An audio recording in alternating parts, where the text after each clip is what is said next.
మీది ఇక్కడేనా? మాది ఇక్కడ జమ్మికుంట హుజరాబాద్ కాన్స్టిట్యూన్సీ. హుజరాబాద్ కాన్స్టిట్యూన్సీ. 2 సార్లు మంత్రి. ఎట్లా ఉంది ఈటల రాజేందర్ అభివృద్ధి ఇక్కడ? ఇక్కడ చేసింది ఏం లేదు, మొత్తం శూన్యం. ఎందుకు మరి ప్రతి మీడియాలలో ప్రతి మీటింగ్లలో నా ప్రాంతానికి చూడండి, హుజరాబాద్ చూడండి, కమలాపూర్ చూడండి, జమ్మికుంట చూడండి, నేను ఎంత అభివృద్ధి చేసిన అంటారు. అన్న ఒక్కసారి సరే ఈటల రాజేందర్ గారు చెప్పినట్టే అన్న 7 సార్లు గెలిచినా జస్ట్ గెలిచిండు అన్న.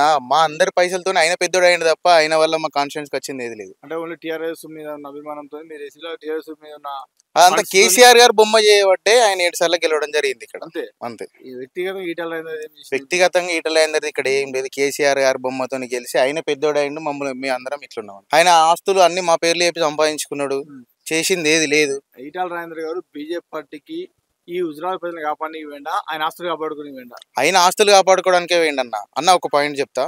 సరే వాళ్ళు బీజేపీ జాయిన్ అయ్యారు, అభివృద్ధి చేయాలనుకుంటే సరే టీఆర్ఎస్ లో ఫండ్స్ చేయలేదని ఏదో చెప్పిండు కదన్న. బీజేపీ సెంట్రల్ ఉన్నది, చేయాలంటే మా హుజరాబాద్ కాన్స్టిట్యూన్సీ అద్దంలో మెరిసేటట్టు చేయొచ్చు. మరి ఎందుకు చేయలేదన్న? లేదు, ఆయన ఆస్తులు కాపాడుకోవడానికి మాత్రమే బీజేపీలోకి వేయండు, స్వలాభం కోసం వేయండు తప్ప ఇక్కడ మా ప్రజలను పట్టించుకునేది లేదు, ఏ రోజు వచ్చింది లేదు. మాట చెప్తాడు, నేను హుజరాబాద్ ప్రజలకు కాలుకు ముల్లితే పంటితో బిడ్డ లెక్క ఉంటా. డైలాగ్లకే పరిమితం అన్న ఈటల రాజేందర్ అనే వ్యక్తి, డైలాగ్లకి పరిమితం తప్ప మాట మాట్లాడే ఈటల రాజేందర్ అనే వ్యక్తి కడుపులో కత్తులు ఉంటాయన్న, నోట్లో తీయగా మాట్లాడతారు, తేనెతో మాట్లాడతారు, అంతే తప్ప ఏది లేదు. చేసిన అభివృద్ధి లేదు, ఏది లేదు. ఇప్పుడు మొత్తం మీద మల్కాజ్గిరి ప్రజలకు మీరు చెప్పాల్సుకుంటారా? అంటే మీరు ఈ హుజరాబాద్ 7 సార్లు గెలిచిన ఈటల రాజేందర్ చూసారు కాబట్టి, ఈటల రాజేందర్ గురించి మీకు మొత్తం తెలుసు కాబట్టి, మీ చిన్నప్పుడు చూస్తున్నారు కాబట్టి హుజరాబాద్ ప్రజలకు ఏమైనా చెప్పగలుగుతారా?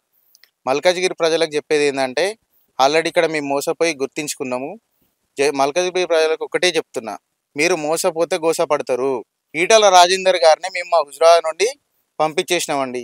మల్కాజ్గిరి ప్రజలు ఇప్పుడు నెక్స్ట్ పంపిస్తున్నారు, తను ఇంటికి వెళ్ళిపోతారు. మేము మోసపోయినాము, మీరు మాలాగా మోసపోవద్దు, ఓటేసి సబ్స్క్రైబ్ చేయండి. Please do subscribe to Please like, share and subscribe to top Telugu TV. Top Telugu TV. Top Telugu TV.